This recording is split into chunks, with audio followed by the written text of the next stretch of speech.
Muy buenos días, tengan todas y todos ustedes. Qué gusto estar delante de quienes representan a la industria de la radio y la televisión de México. Gracias, José Antonio, por la invitación. Nuestro presidente, que ha hecho un trabajo extraordinario representando los intereses de esta gran industria. Igualmente a nuestro amigo Adrián Laris, qué gusto, además ambos dos han hecho una exposición sumamente clara de lo que es la industria, los problemas y la coyuntura que están enfrentando todas y todos ustedes. Y en esta ocasión me da también mucho gusto y para mí es un honor estar conjuntamente con la senadora Kenia López Rabadán, que estoy seguro también les platicará de algunos temas del Senado de la República que ya fueron tratados en la Cámara de Diputados. Voy a hacer una presentación en tres partes. La primera de ellas es de dónde venimos y particularmente vincularlo a este estado, al estado grande de la República, al estado de Chihuahua, que es el estado de mis mayores. Y quiero platicarles algunas cuestiones que seguramente muchos de ustedes saben, pero que tienen que ver con nuestra identidad nacional y como cerró su discurso Adrián, con la grandeza mexicana.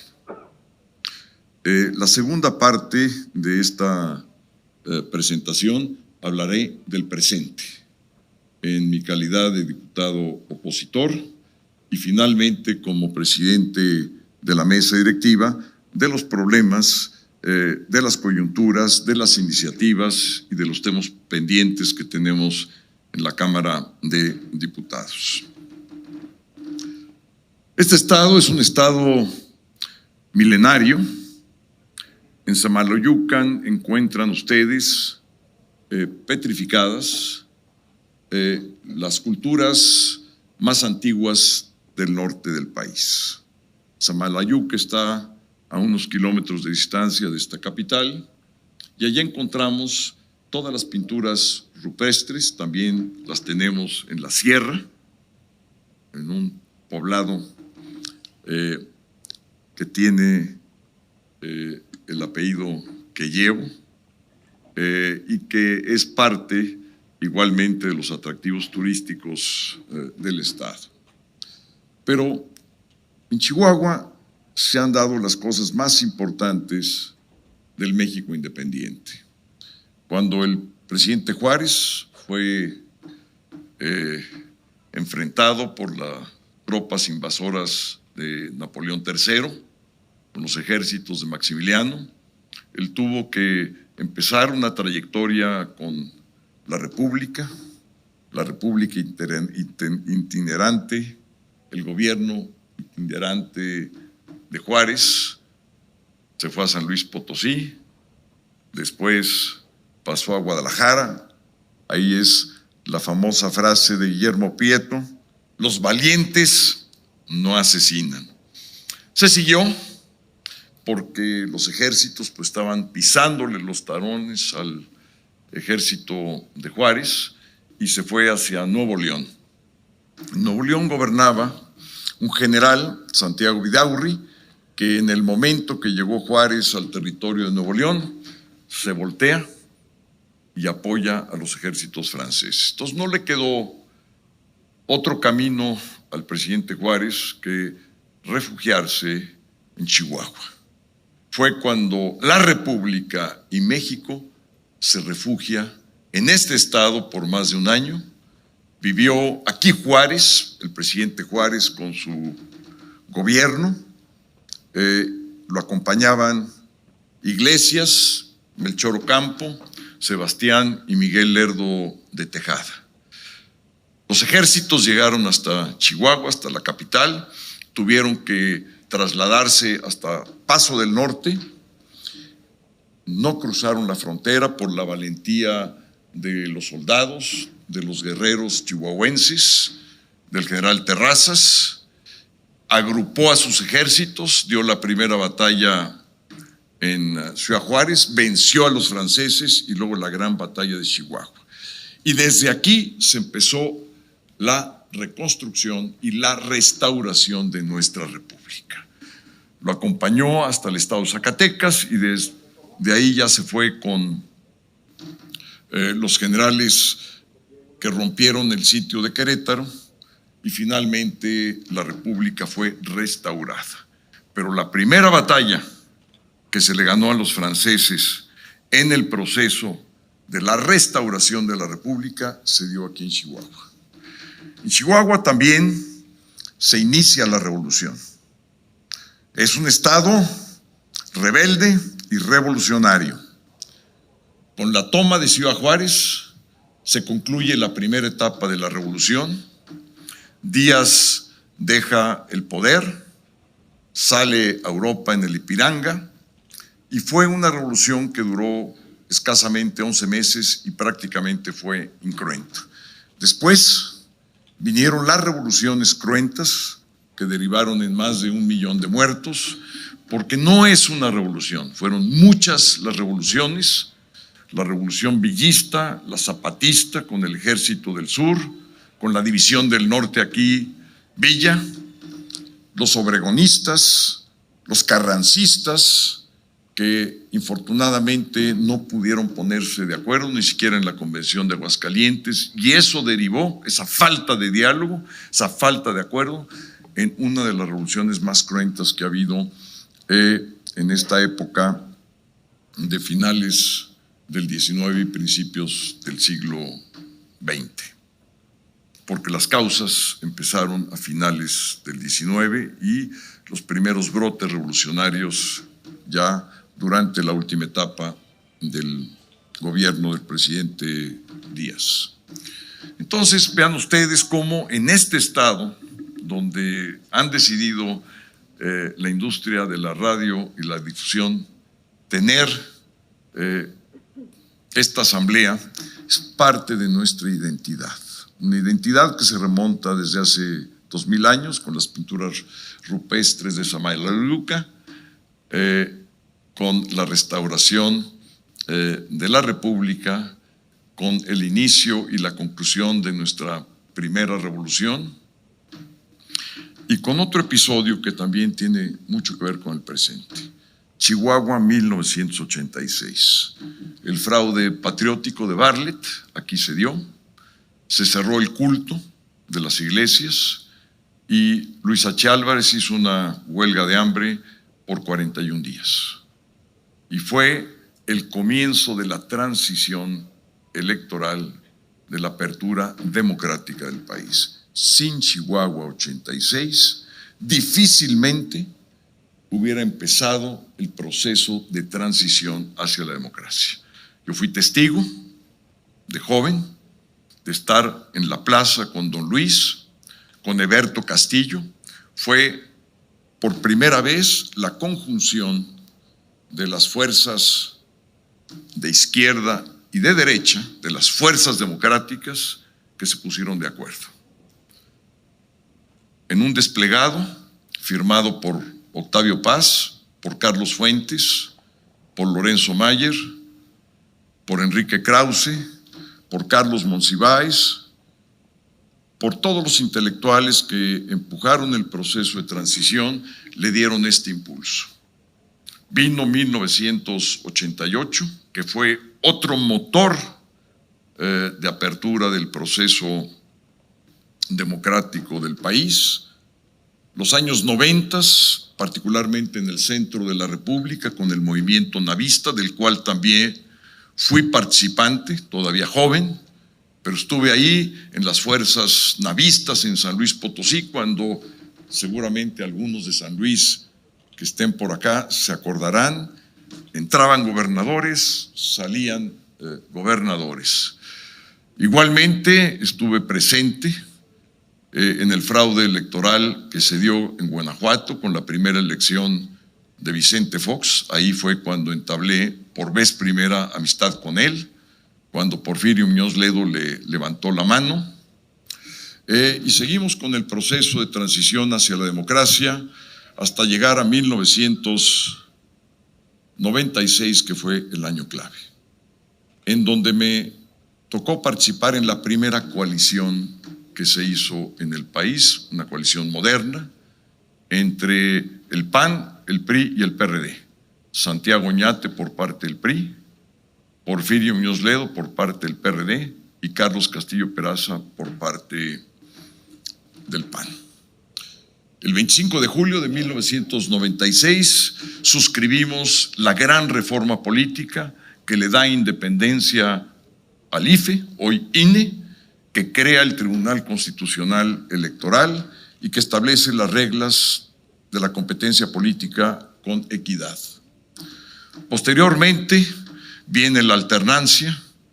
En 1997 fui parte igualmente de la coalición que pudimos instalar una mayoría opositora en la Cámara. Fui el primer vicepresidente de esa mayoría opositora después de 70 años de una hegemonía, y posteriormente pasé a ser presidente de la Comisión de Gobernación y Puntos Constitucionales. Después vino la alternancia en el año 2000.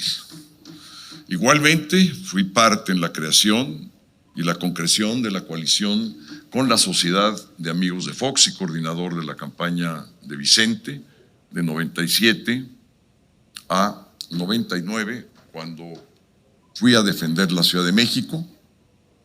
Mi meta era de 25 puntos, empecé yo en 13, pude llegar hasta 32 y los ciudadanos y ciudadanas de la Ciudad de México le dieron el triunfo a la alternancia. Estoy muy orgulloso de ese episodio porque fue clave los votos de la Ciudad de México para el triunfo de Vicente Fox.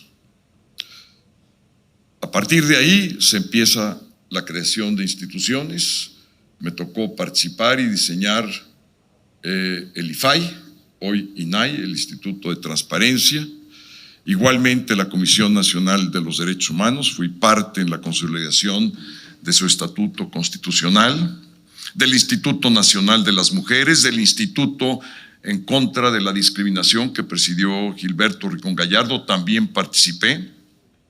Participé igualmente en la consolidación de la constitucionalidad del INEGI, nuestra agencia de datos nacionales, del Coneval, nuestra agencia que mide y evalúa los programas sociales, la Comisión Federal de Competencia Económica, y también me tocó diseñar el Instituto Federal de Telecomunicaciones y todo el régimen de transitoriedad, que como ustedes saben es prácticamente una ley completa y un reglamento, palabra por palabra, y por supuesto grandes reformas como la reforma en materia de derechos humanos. Tengo la fortuna y el privilegio de haber redactado el artículo 1, el artículo 29 y el artículo 33 de nuestra Constitución.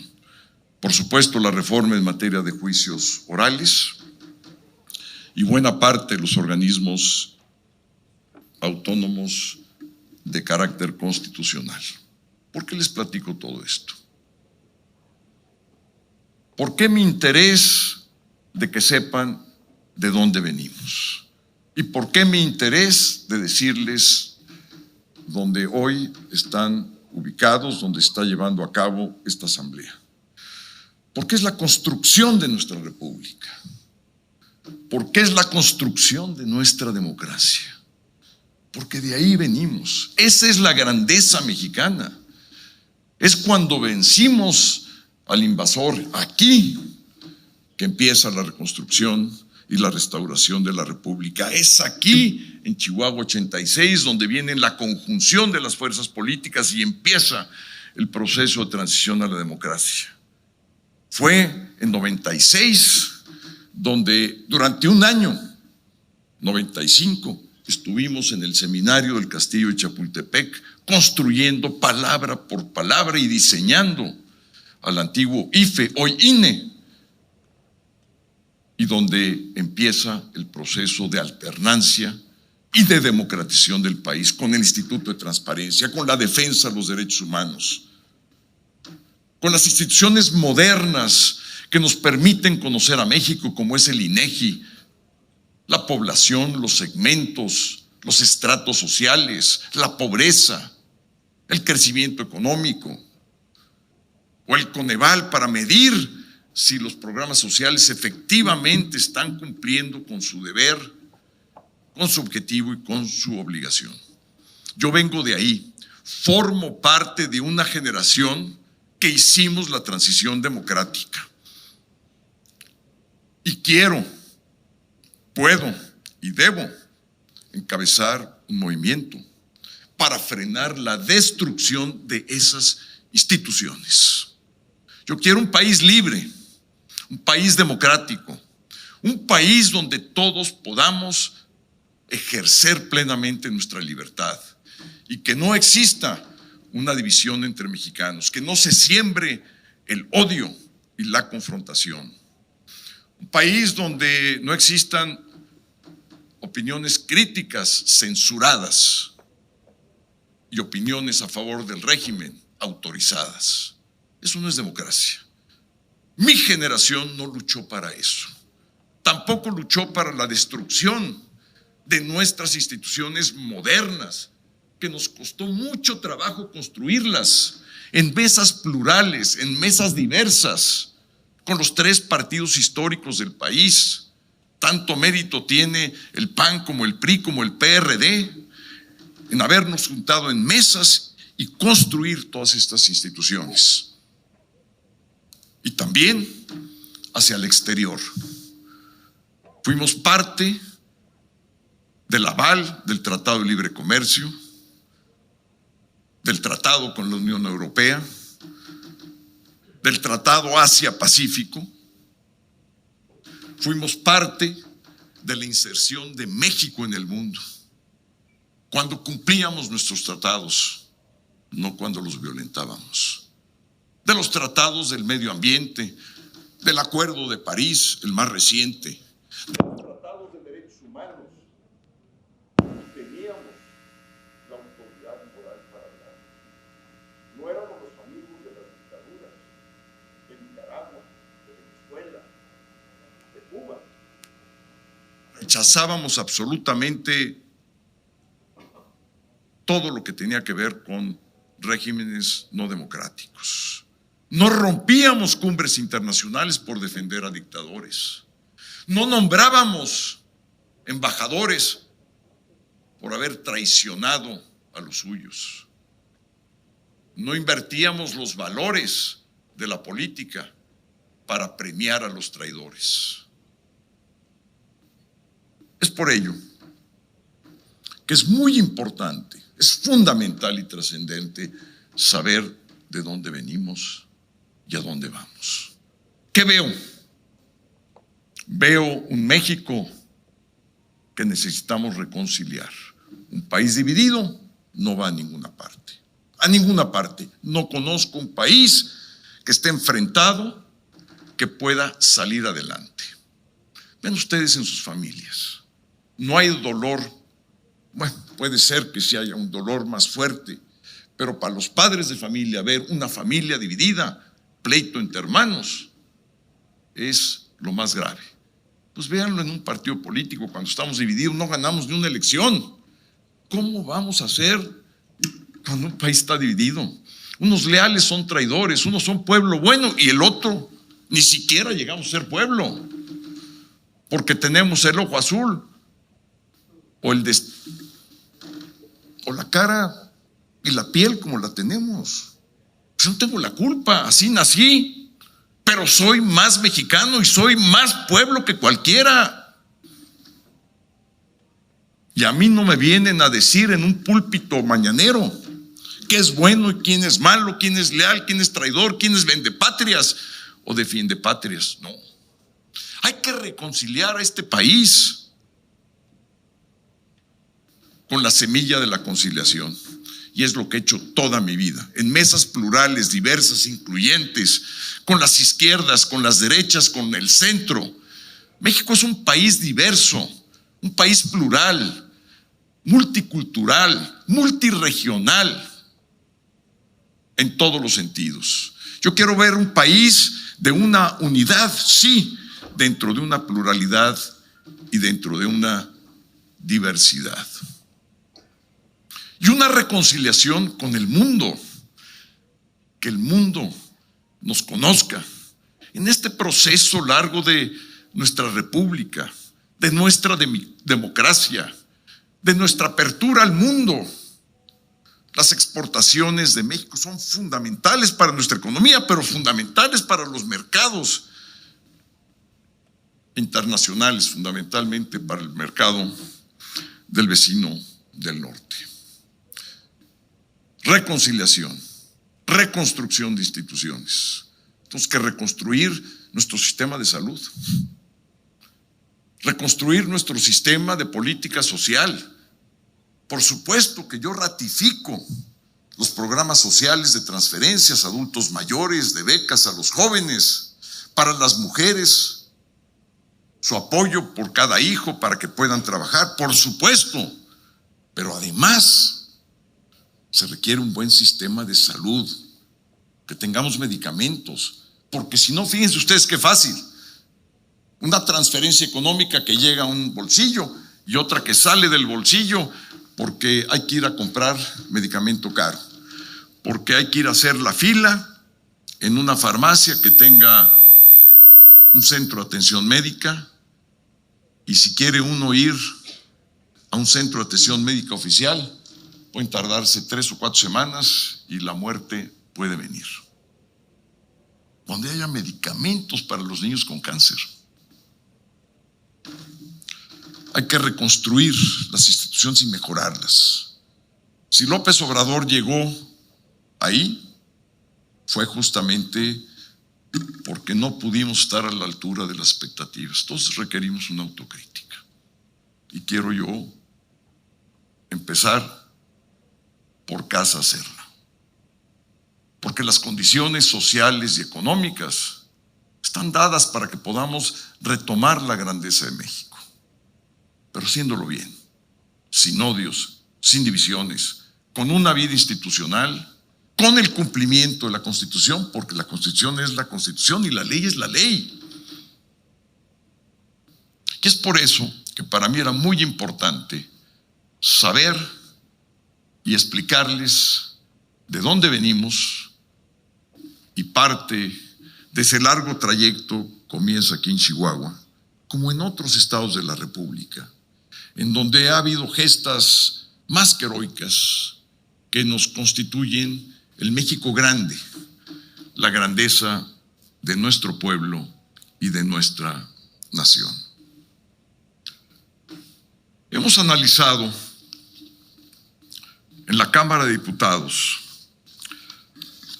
todo aquello que tiene que ver con la industria de la radiodifusión.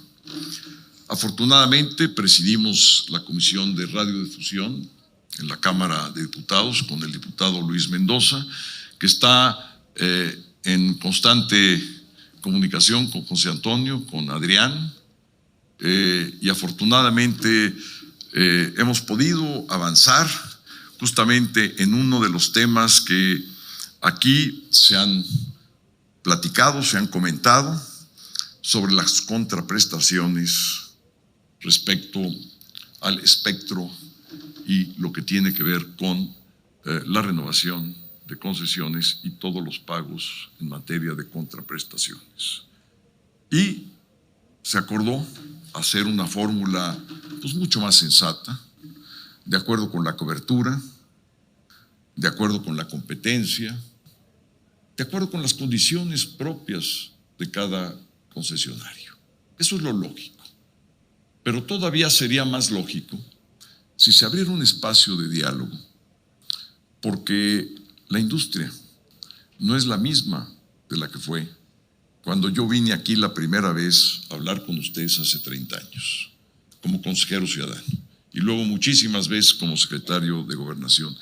La industria ha sufrido cambios fundamentales con plataformas digitales que no están reguladas y que tienen una competencia directa con lo que ustedes hacen. Construimos un modelo de comunicación porque las condiciones del país eran otras. Esto fue hace más de una década y creo que debe repensarse ese modelo. Y creo que debe de pensarse claramente en los costos de operación y en los costos de transacción de la industria. Son condiciones totalmente distintas. Y en un mundo global hay que ver las otras industrias, si se paga o no por el espectro, la regulación y los costos de operación.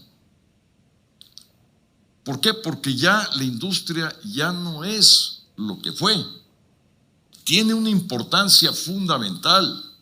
Y ahora que he estado recorriendo el país, crean ustedes que la mejor manera de comunicarse es a través de la radio y la televisión locales. Por supuesto que los grupos nacionales de televisión y de radio pues son fundamentales porque además tienen igualmente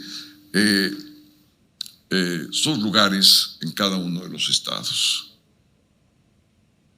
He estado muy cerca de la industria de la radio y la televisión en distintas etapas de mi vida. La conozco, me ha tocado combatir las estaciones piratas ilegales, cerré todas las que pude. Todos los días hablaba con el presidente de la CIRT, con muchos de ustedes o de quienes los antecedieron. Particularmente teníamos un problema muy fuerte en el sur-sureste y particularmente con el levantamiento en Chiapas de estaciones piratas que además fomentaban la subversión en ese entonces. Sí, es de seguridad nacional, por supuesto, y de seguridad interior. Entonces cuenten conmigo como presidente de la Cámara de Diputados para abrir un diálogo, para repensar cuáles deben ser las reglas y por supuesto que en materia de contenidos es la autorregulación. No puede ser otra cosa. No puede ser otra cosa. Se los digo con sinceridad. Llevo 30 años teniendo contacto con los medios. No hay manera de separar información y opiniones. Y además, las opiniones son parte de la contextualización de una información. Si no, pues serían puros datos. Es parte integral. Y bienvenida a las opiniones críticas. Eso es parte fundamental de la democracia. La crítica. Eso nos hace como servidores públicos mejores, nos ve nuestras debilidades, nuestros errores. La verdad no peca, incomoda a veces. No les digo que no. Pero así es esto. Es el mundo de las libertades. Entonces la autorregulación, ustedes mismos deben de establecer qué tipo de ética o de código de ética, si lo quieren hacer. Y si no, la libertad. Si quieren igualmente regular algún otro contenido, háganlo. Pero ustedes, no nosotros. Nosotros no podemos, tenemos conflicto de interés. Somos servidores públicos, vivimos de la política. Es como si yo en este momento le tocara las puertas a los presidentes de los 3 partidos y me metiera yo a opinar sobre el método de la elección del candidato, del precandidato a la presidencia de la República. Pues no lo puedo hacer. ¿Por qué? Porque tengo un conflicto de interés. Pues igual. Los conflictos de interés son muy graves en este país, muy graves, en todos los sentidos. Parte de la corrupción es esa. No me voy más allá de ello. Tenemos una agenda pendiente, una agenda que pues tiene que ver con, primero, seguramente va a hablar de ello la senadora Kenia, pasar esta ley en el Senado, que es fundamental para que, aunque estén trabajando paralelamente con el Instituto Federal de Telecomunicaciones, pues pueda darse una ley que tenga las bases racionales para poder establecer las contraprestaciones. Qué bueno que ya se dio la ley que rompe con los límites de gasto en estados y municipios, con la de las agencias de publicidad, un absurdo total, y que siga trabajando la industria de la radio y televisión con diálogo. Y pensar qué se va a hacer con las transiciones a las plataformas digitales y cómo juega la parte digital con la industria. Es fundamental entender el equilibrio de una industria regulada y de otra que no lo está. ¿Cómo generar un sistema de una cancha pareja? Aunque sean industrias distintas y aunque ustedes mismos estén haciendo sus transiciones a las plataformas digitales, que lo están haciendo todos, en base, digamos, a un concepto de multimedios, tenemos que repensar el mundo. El mundo está a una velocidad y la industria de la radio y la televisión es el corazón de la democracia. Y no lo digo porque estoy aquí, sería muy fácil venir a decir un discurso engolado sobre la libertad de expresión. No, he sido parte del proceso de transformación y de transición a la democracia. Me honro ser parte de esa generación y sé lo que han significado ustedes, sus empresas, sus concesiones en el proceso de apertura y de libertad en México. Cuando nos cerraban muchas puertas, se nos abrían otras puertas con ustedes. Estamos hablando de los años 90. Era otro México, era otra circunstancia, pero tuvimos esas puertas para expresar nuestras opiniones, para poder persuadir de la apertura, porque era importante si ya nos habíamos abierto en la economía, porque era importante abrir el país en la política. Y ahora, por supuesto, el reto es no solamente una democracia formal de elecciones, sino una democracia un poco al revés de lo que decía mi gran amigo Enrique Krause. Cuando se dio Chihuahua 86, Enrique Krause escribió un ensayo maravilloso, Democracia sin adjetivos. Se lo recomiendo mucho porque es la historia de nuestra transición y es la historia también de parte de esa transición que se inicia en Chihuahua 86. Y decía Krause que lo importante no era otra cosa sino contar votos. Y por eso decía, vamos por una democracia sin adjetivos. ¿Por qué? Porque el viejo régimen había adjetivado la democracia en el artículo 3º, tercero de la Constitución, definiéndola como una democracia, como un sistema de vida integral, etcétera, etcétera. Lo cual está muy bien, pero lo que necesitamos en aquel entonces era que los votos contaran y se contaran, que los sistemas electorales no se cayeran con Y y con doble L de callarse. Eso es lo que necesitábamos en aquel momento, pero ahora no. Ahora necesitamos darle el contexto material, las condiciones materiales para que esa democracia pueda desenvolverse. Y esas condiciones materiales están fundamentalmente en la política pública de salud, en la política pública de la educación. ¿Qué estamos haciendo por 2 años de rezago educativo que tenemos de la pandemia? Y la deserción que eso arrojó.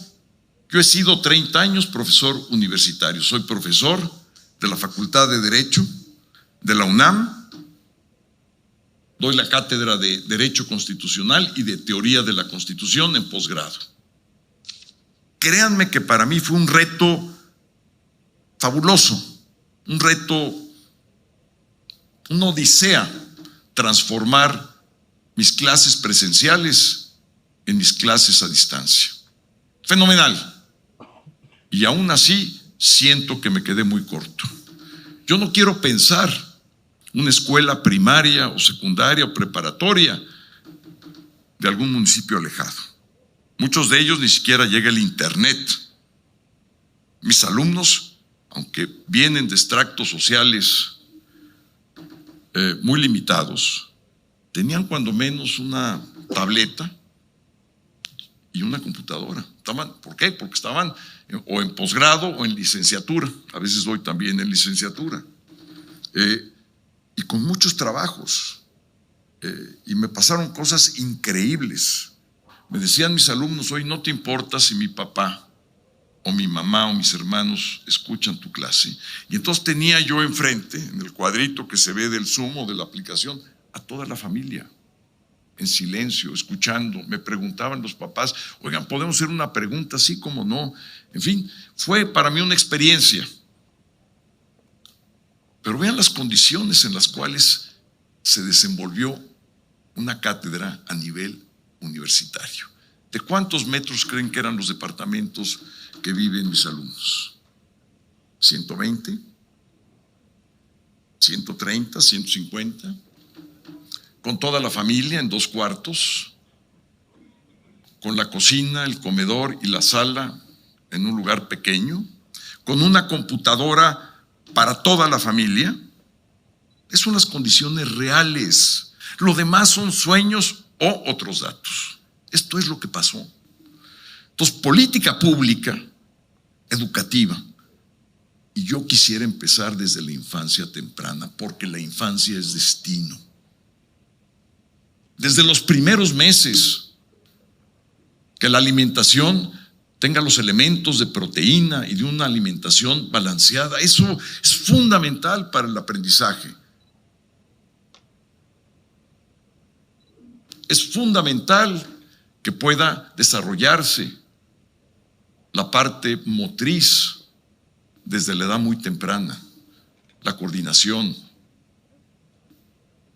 texturas, colores y todo como va evolucionando hasta los posgrados, maestrías y doctorados. Yo quiero ver un país que le apueste a la ciencia, a la tecnología y a la innovación, y no una ley que, por cierto, impugnamos en acción de inconstitucionalidad, que rompe con todo nuestro sistema educativo, con nuestro sistema de investigación. Ahora se tiene que investigar con una carga ideológica.